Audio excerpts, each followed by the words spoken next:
हे केशव हे माधव हे गोविन्द रक्ष रक्ष पाहि पाहि परमानन्दा। हे केशव हे माधव हे गोविन्द रक्ष रक्ष पाहि पाहि परमानन्दा। हे केशव हे माधव हे गोविन्द रक्ष रक्ष पाहि पाहि परमानन्दा।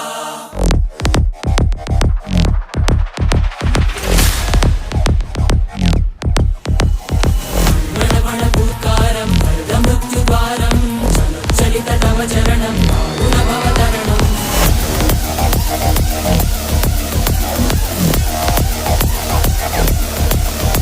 संकल्पबद्धवीहृदयं वेदुमरणभयं वेदुमरणभयं वेदुमरणभयं वाञ्छितमे लोकहितं विधि सुकृतव्रतं विधि सुकृतव्रतं विधि सुकृतव्रतं वाञ्छितमे लोकहितं